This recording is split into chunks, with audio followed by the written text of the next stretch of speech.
morning.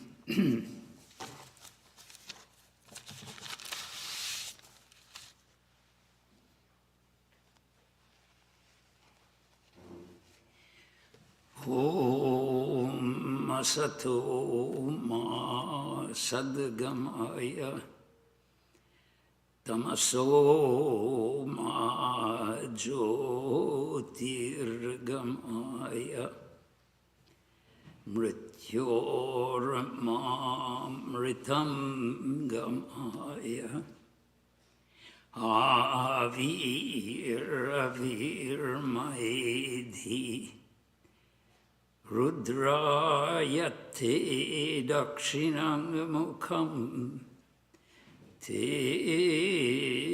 Namam Pahinityam. Om, lead us from the unreal to the real. Lead us from darkness unto light. Lead us from death to immortality. Reach us through and through ourself, and evermore protect us from ignorance by thy sweet, compassionate face.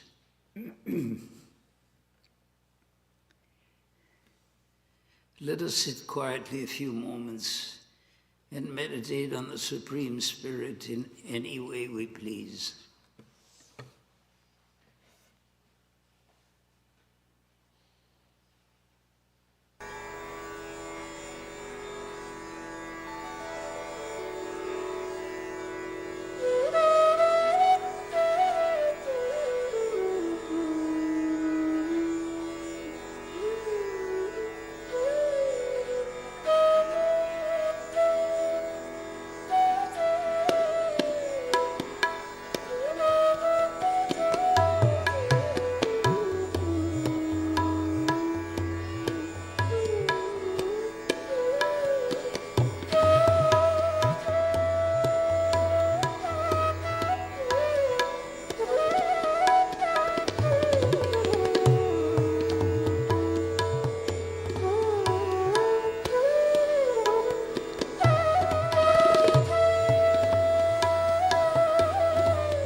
রিভার্বটা কেটে দিন, reverb.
Bhadrang karnebhi shrunuyama devaha Bhadram pasyemakshviryajatraha Stirae rangae stushravagam sastanubhi Vyasema deva hitayadayuhu.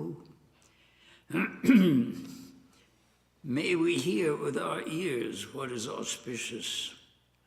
May we see with our eyes what is auspicious. May we enjoy with, with strong limbs and bodies the life allotted to us. Om, peace, peace. Peace be unto us all.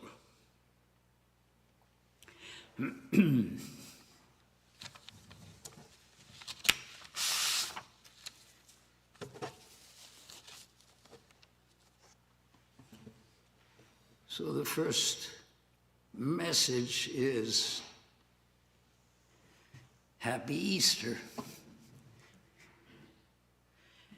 Because this is, it may not always be considered the highest. Some people may consider Christmas to be a more important holiday when Jesus was born, but from our own more or less self-centered point of view, Easter seems to be better because that was the day in which Jesus triumphed over the fate that faces all of us, triumphed beyond death.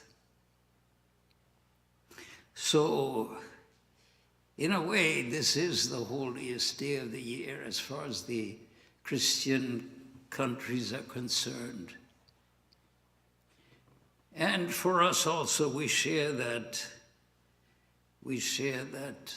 feeling that this is the goal toward which all different religions, in their own different ways, the goal toward which they all tend. Because the one common problem that we have, the one disease that affects us all, is the fact that this condition here on this earth is not eternal. it's going to disappear for us. We have come into this world and we will go. And in the course of our life, the main problem is to deal with that. Other things are there, yes, we have to live our life in a certain way, we have to support ourselves, we have families that have to be supported, all these things are there. But the overriding picture that within which our whole life is centered, is played out, is the fact that we have come into this life and at one point or another we will disappear, we will depart. There's no way to get cured of that disease. So the day which is devoted to celebrating the conquest of that predicament to which we're all exposed, is really a day of great hope and great rejoicing, and it should be for everyone.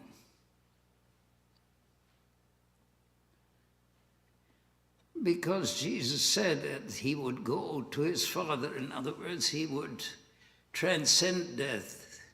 He would go to the abode of the eternal and give power to all of us, or everyone. Of course, the interpretation is everyone who believed in Christ. But really speaking, those who believe in Christ as a specific personality, really speaking, when the incarnation comes, he cannot mean just those people who believe the specifics that are interpreted of his incarnation. Really, he comes for all. This is in the Hindu tradition. And in chapter 4 of the Bhagavad Gita, this is explained, that this incarnating of the divine, the enhumaning, you could say, of the divine reality, is something that happens periodically. It is not something that happened only once. So, yada yada hi dharmasya glanir bhavati bharata, yada yada, whenever the dharma, that is righteousness or helpfulness or positive spirituality, however you want to express it, whenever that feeling, the feeling of goodness, of wholeness, of oneness, whenever that decays or declines, at a certain point, the divine reality manifests itself. So this is not, according to the Hindu tradition, this is not something that happened only once and will not happen again, but this is something that is a periodic phenomenon. And of course, in our history, that is as recorded in the Vedantic tradition, there have been many appearances of this divine reality, this divine power.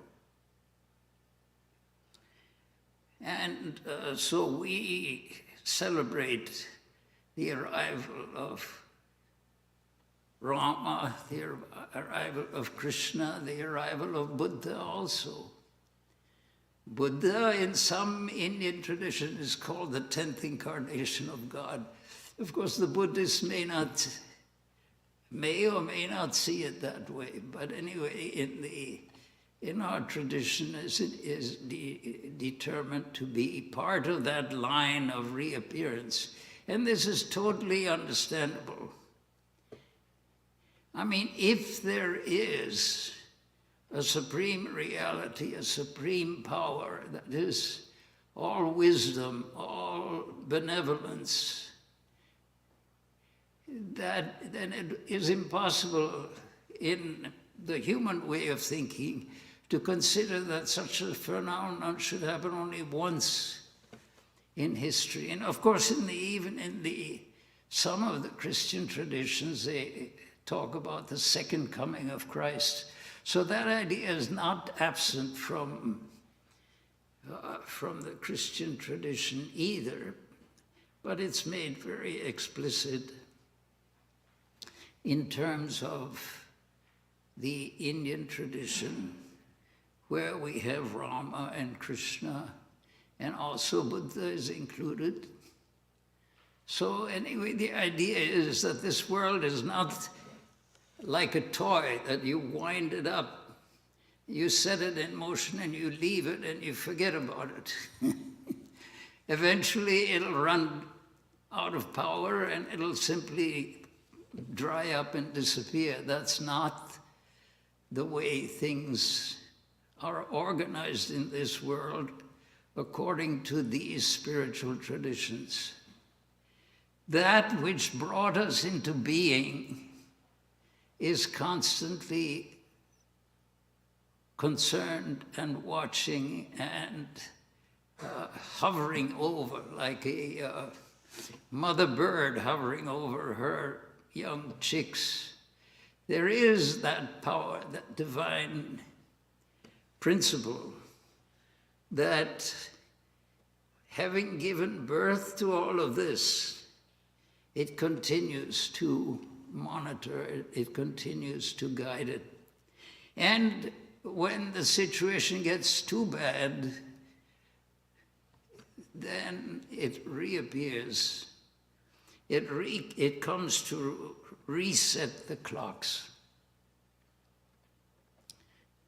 So this, really the message of Easter is this, that the clocks run down over time, but periodically they're reset. And then after, again, sometime they run down, and again they need resetting. So this is not, in our tradition, this is not something that happened just once. But whenever it happens, it's a cause for great rejoicing. Because a great power is brought into this world to reset the clocks, to reset our clock. It's very simple. Of course, nowadays with electronic clocks, it's not that simple. You got to know all sorts of passwords, and if you forget the password, you can't even do it. And there may not be a way to get a to find out what the password is. They'll say that the person who's responsible for your website has to be contacted. We can't help you. All sorts of terrible difficulties there now in this electronic age. But prior to that, people simply believed, yes, the clocks can be reset, and they will be reset from time to time. So this is the message of Easter, hope and renewal, that we are not left alone and helpless like a bird. In Olimo, in Tahoe, we had this sort of thing. The birds make a nest, and on the tippy top of a tree, and they give birth to their eggs. But then the young ones, when they get fledged, they find themselves on top of a high tree, and what to do? The parents feed them, of course, but after a while they peck at them to get them out of the nest. But if you look over the side of the nest, there's a vast chasm there before the ground, so the bird is essentially pushed out of the nest and somehow has to, of course, the mother bird knows its wings are going to come out and it will it will not be dashed against the ground. But the bird doesn't know that.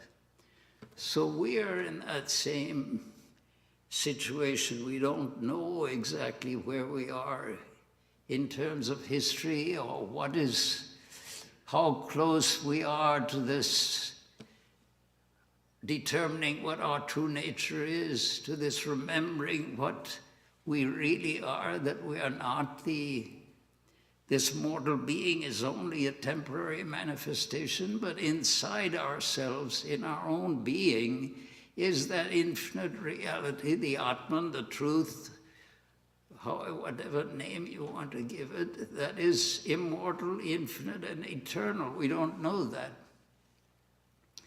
We are told so, but we haven't realized it. So every once in a while, the mother bird has to come and show her chicks, you are perfectly capable of getting out of this nest. You will not be dashed on the ground. So she pushes them out of the nest, and they are forced to expand their wings, and they do all right. So in this way, we also have to be reminded. We kind of live our lives in as best as we can, trying to make as much progress as we can. But in order to impel us, in order to direct us toward that goal, which is our own inner nature, which we will have to come again and again to realize, in order to direct us toward that goal, sometimes these difficulties come. Dharma, the righteousness, seems to decrease. Adharma, unrighteousness, seems to increase and grow and develop, and we despair. And after a certain time, it gets bad enough that out of our hearts we begin to cry desperately for help. Somehow the divine power comes and manifests again.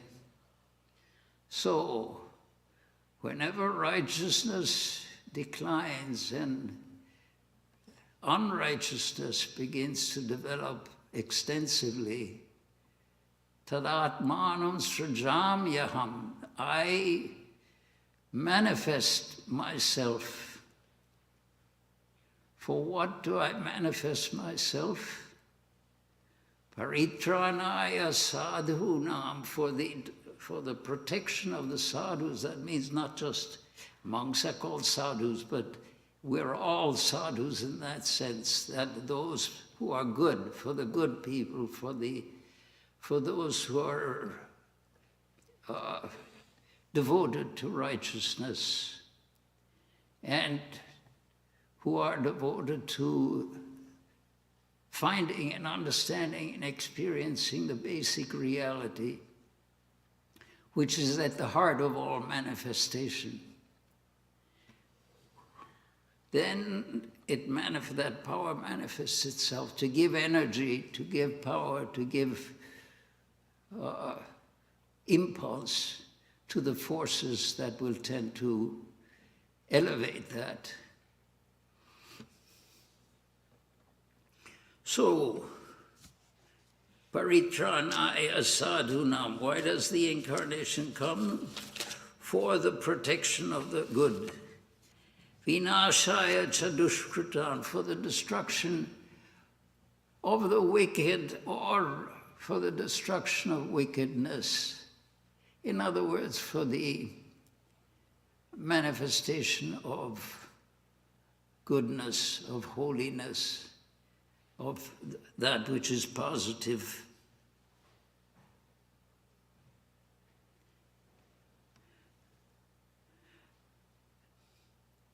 Dharma samsthapanartaya, for the establishment of dharma.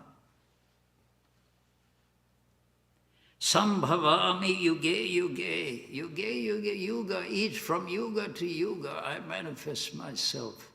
This is the quotation from the Bhagavad Gita. So this is a phenomenon which in our tradition occurs regularly. And Swami Vivekananda wrote a very interesting poem to embody that.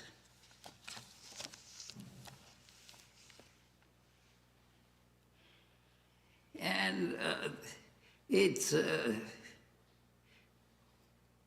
is called, the first line, Achandala Pratihatarayo, all the way down to all beings, even to those who are so-called the lowest or the most, what you could say, the least developed of human beings. Achandala Pratihatarayo, Yasya Prema Pravaha, whose prema, whose love went down to the very lowest of the low. Lokatita, that one who had overcome the loka, overcome this world, but in spite of that did not give up doing good to the world. Swamiji is describing Rama. So he who came as Rama, then he describes Sri Krishna, and the description involves he who quelled the tumult arising from the battle of Kurukshetra, who destroyed the terrible yet natural night of ignorance of Arjuna, who roared out the Gita sweet and appeasing. See, this same reality came as Rama. He came as Krishna. This is Swami Vivekananda's point. And he also made then the next statement was that same reality was born as Sri Ramakrishna this time. Now this, you can take it in a literal sense, or you can take it in a philosophical sense, in a spiritual sense, however you want to take it. This age, along with other ages, from time to time, that supreme power appears. So Sri Ramakrishna came and embodied an enormous amount of spiritual power and holiness that within a few years actually spread his message through Swami Vivekananda to the whole world. And for our tradition here, we consider that as a fulfillment of the prophecy of the Gita, that from time to time that reality comes. But that same reality came as Jesus. And we can say also that same reality came as Buddha. And in fact, in the Hindu tradition, there are 10 different incarnations. From time to time, this comes. So that is the message of Easter. Not that this was one thing that was totally unusual, that was totally something that would not have happened before and probably would not happen again. That is, we don't quite go along with that. We say that from time to time, whenever it's necessary, this does happen. But it's a time of great joy. It's a time of great satisfaction because it gives energy to that which is really uppermost in our minds. Really, the minds of all of us, the wishes, the desires, the hopes of all of us are to manifest our divine nature, to manifest that purity, that wisdom, that infinity, which is really the basis of our existence. That is why when we sit in meditation, we try to concentrate on that which is within. They say within the heart, the Upanishads had mentioned within the heart there is a lighted space, a spiritual light, you could say. And within that there is that eternal light. In the Hebrew tradition, in the temple there's always an eternal light. There's a light that is always burning. That is symbolic of the eternal light within each one of us. So this is the message of Easter, that it recalls us back to that which is our own internal nature, our own purity, our own perfection. We see ourselves, each one of us, in a certain way.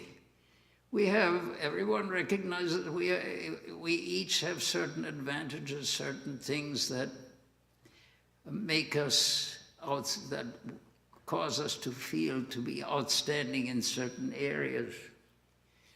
But then we also recognize the negative side of it.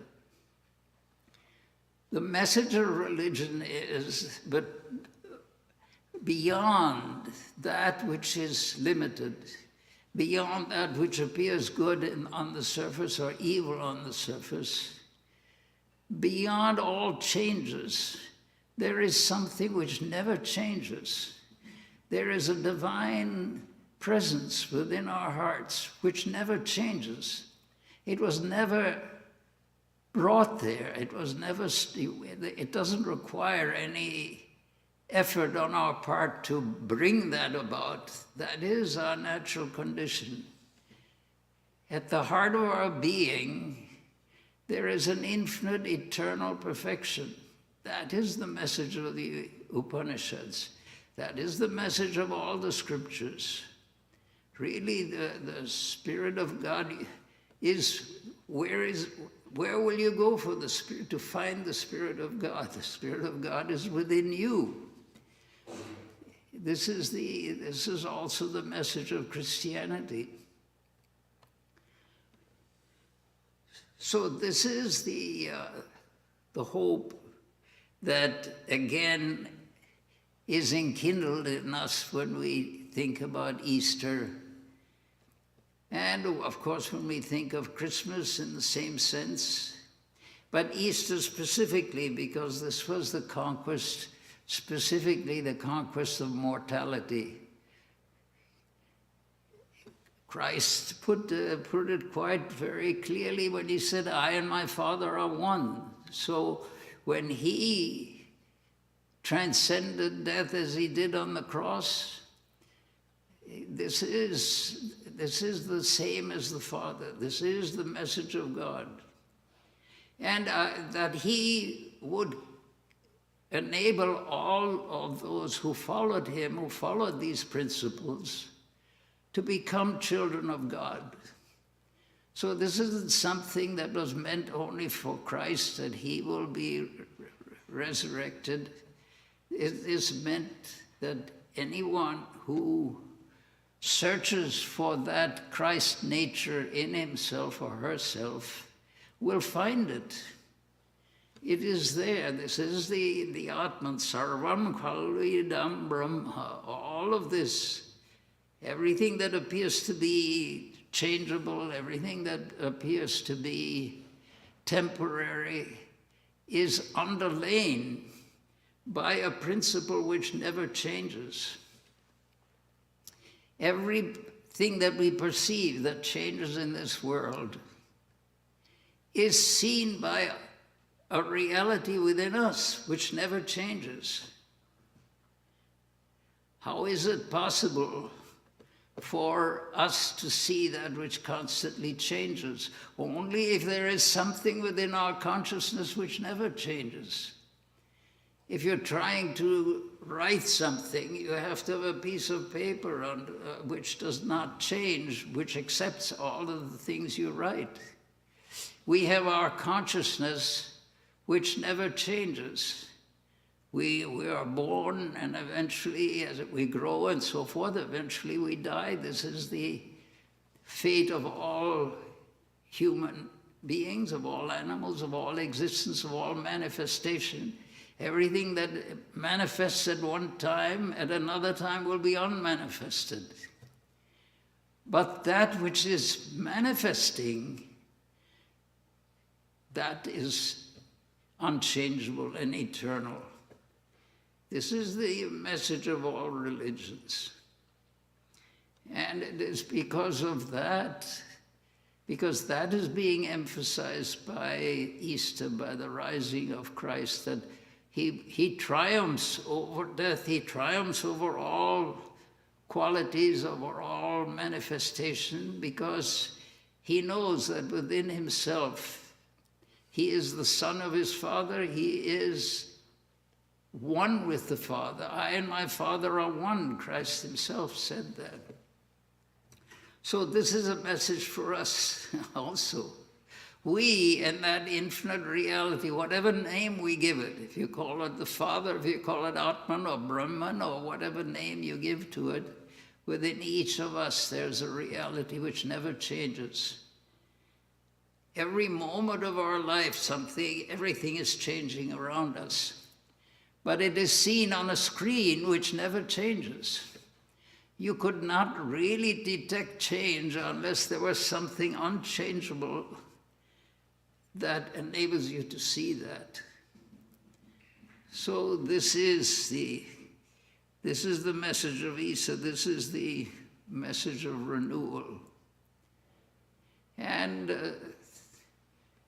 this is why, really, in a sense, Christmas and Easter, we celebrate both Christmas and Easter, but in a way, Easter is you could say, the more immediate holiday, because it tells you Christmas is birth, and we're all familiar with birth, but we're not familiar with the second birth, or this transcending of divisions, transcending of mortality. That we're not so familiar with. So Easter becomes, in that sense, a more important holiday. Now, in some of our scriptures, this has been emphasized quite a bit. In the Shvetashvatara Upanishad, for instance, in that famous statement, I will quote it in, I will drown you in a little bit of Sanskrit. Vedaham etam purusham mahantam aditya varnam tamasah parastat tam eva viditva timrityum eti nanyah pantha vidyate yanaya. That is a heroic cry, of course. I have to translate it. Vedaham etam. Veda, I know. Aham, I know. Etam, I know this one. What is this one? Purusham Mahantam, the great being. I know that the great being, Aditya Varnam, Aditya is the sun, whose color, whose brilliance is like the sun. Tamasah Parasta, Tamasa, Tamas, darkness. Beyond all darkness. I know that great being who is beyond all darkness, like the sun. Tameva viditva, knowing him alone. Atimrityum eti, atimrityum, you go beyond mrityu, beyond death. He who knows this goes beyond death. Knowing that which is undying and eternal, one becomes, one goes to that state of being undying and eternal. Nanyah pantha, there is no other path, vidyate ayanaya. There is no other path to get there.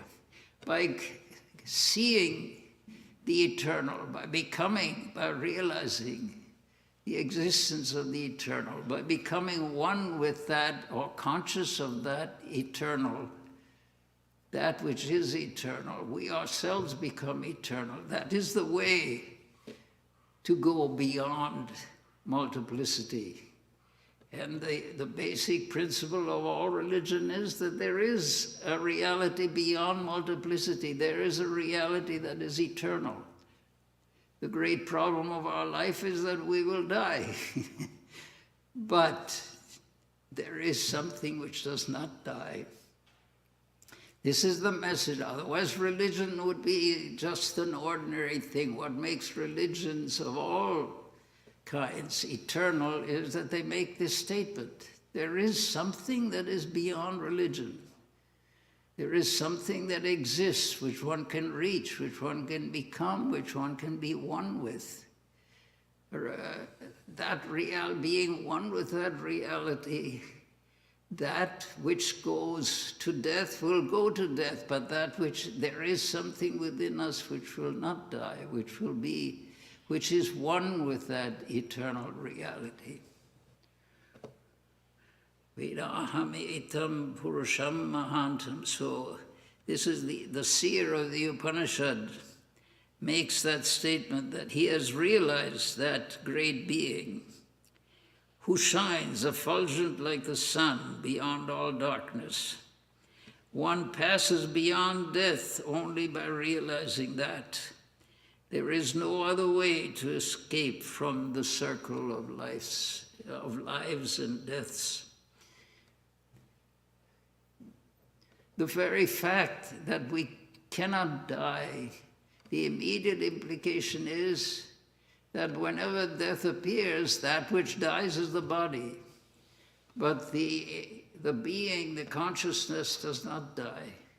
It again assumes form. And how long is this process going to go on? Until this realization comes that which comes and goes is not our real self.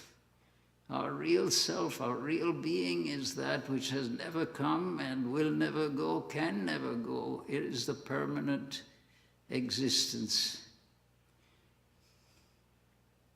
That is the message of all religions.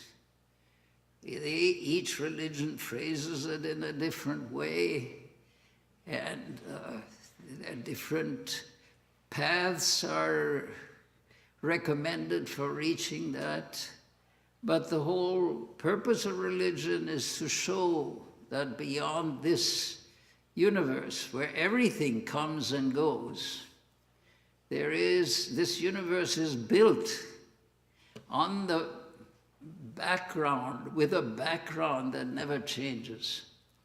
And as long as our consciousness is confined to the appearance of things, to the seeming reality of this surface of things, we will not realize that. But when we understand that the surface is written on a slate, on a background which can never change, then that is the message of spirituality, that we can attain that. We can understand that, we can realize that that is our true nature. That we are not this body, we manifest as this body, and in the same sense we can manifest bodies again. When our wishes, our desires, our impulses are not satisfied this time around and the body has to go, the body will recreate itself eventually and try to achieve that which it couldn't achieve this time. And that will go on. How long will it go on? Until we understand and experience that that which changes is built upon a background which never changes. And once we're aware of that background, once we're aware of God, or whatever name you want to give it, then this process of being born and dying, there's no more need for it. It has accomplished its purpose. And then that which is, and the result then is beyond words. Avang manasagocharam, beyond the reach of the mind and beyond the reach of speech. That is how the Upanishads describe this. So this is the message of Easter, it's the message of all religions. each in its own way, is trying to make these ideas clear. And we respect them all because they're all attempts to phrase in human terms that which really is beyond description, that which is only accessible to experience. But the real message is we can experience it all. That is why Easter is so holy. It's not just the theory, the theorem of the philosophers and the theologians. They can talk about all this, but for the rest of us, we have to live here in this world doing this and that. That's not the message. The message is that this is for every one of us. We can all achieve that reality.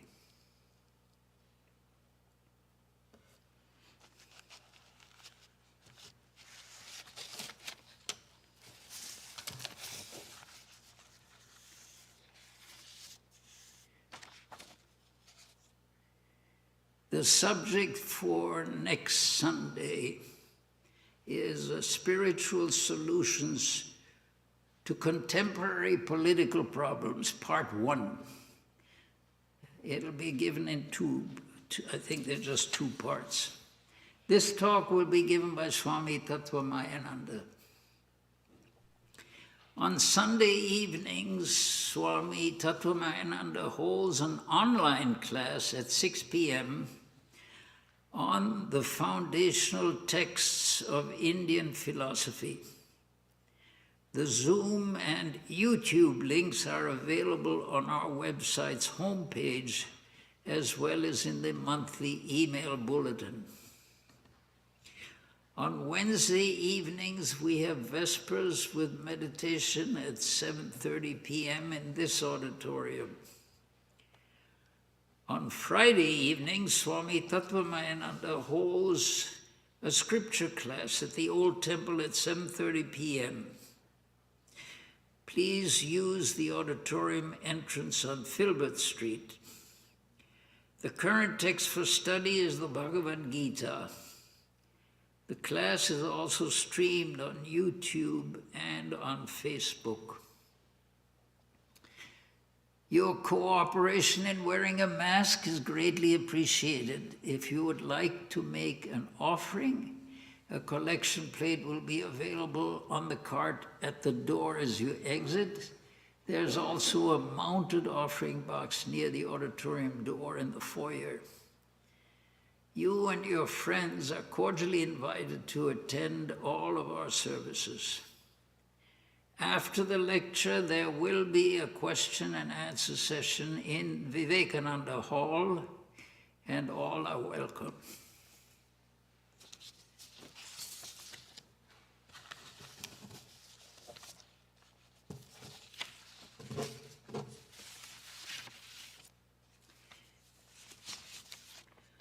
Om Dhyauhu Shanti Antariksham Shanti Prithivi Shanti Apo Shanti Roshadaya Shanti Vanaspataya Shanti Vishwe Deva Shanti Brahma Shanti Sarvam Shanti Shantireva Shanti Sama Shantiredhi Om Shanti Shanti Shanti. Om. Peace is in heaven, peace is in the sky, on the earth, and in the waters. The herbs, the plants, and the trees are full of peace. The gods are peaceful. Everything is pervaded by peace. May that infinite, universal peace enter our soul and being. Om, peace, peace, peace be unto us all.